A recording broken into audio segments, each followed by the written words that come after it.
everyone, and welcome back. When Photoshop CS4 was released many years back, Adobe unleashed a new technology to the masses, which has changed the way we edit our photos.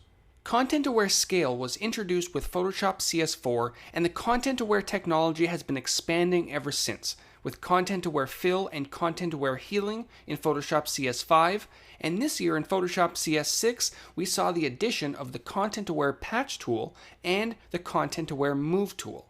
In the next few videos, we're going to be taking a look at these fantastic tools and how you can benefit from them in your projects. To kick things off, let's start from the beginning when content-aware scale was introduced. Here's a photo that I took at Stonehenge not too long ago.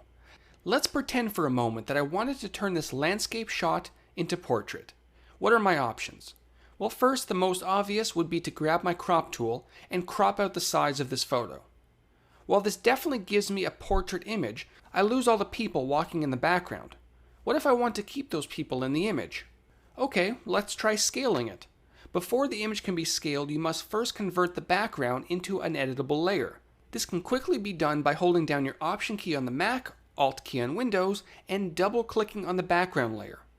Now, entering free transform mode with the Command or Control T shortcut, I can now scale the image inwards. If I hold my Option or Alt key down, it will scale from the center. Well, while this method definitely keeps the people in the photo, there's a clear issue. Everything is squished. So now what? Well, let's look at content-aware scale and how it can help in these situations. Under the Edit menu, you're going to find content-aware scale. For the most part, it works identical to the transform tool you've already been using. A bounding box surrounds your layer, which allows you to scale in or out. However, watch what happens when I perform the same scale as I did before. The main subjects in this image are staying pretty much intact, while the repeatable areas like the grass and the sky are being seamlessly scaled. Photoshop does its best to isolate the important non-repeating subjects like people, and in this case stones, and scale the rest as seamlessly as possible. However, if you look closely at the stone on the left, it's not always perfect. Fortunately, there is a solution. Over on the right side of the options bar, there's a Protect option. This essentially allows you to further isolate objects in your image when the scaling takes place. In order to protect an area of your photo, you must first create a selection, and then convert that selection into a channel. Let's look at how this is done. For a situation like this, your selection doesn't necessarily have to be 100% accurate. In fact, it may actually help if there's a border around your subject.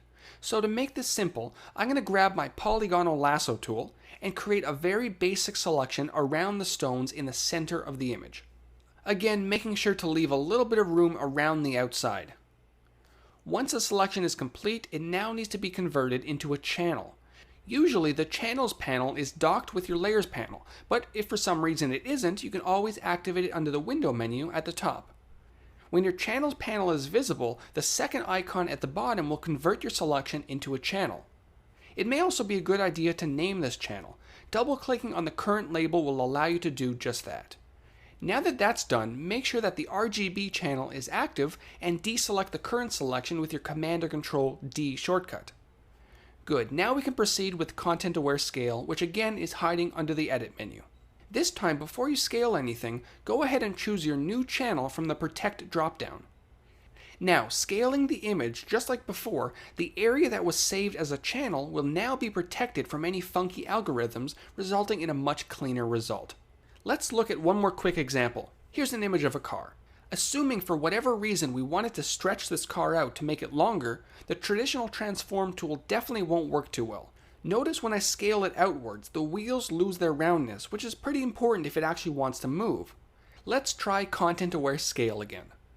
Just like in our last example, the important objects in this image, like the wheels of the car, stay proportioned, while the repeating textures are seamlessly scaled, resulting in a longer car. And that's content-aware scale, great for photos in which you'd like to scale up or down, and at the same time keep your main subjects distortion-free. In the next video, we're going to take a look at content-aware fill and content-aware healing. We'll see you soon.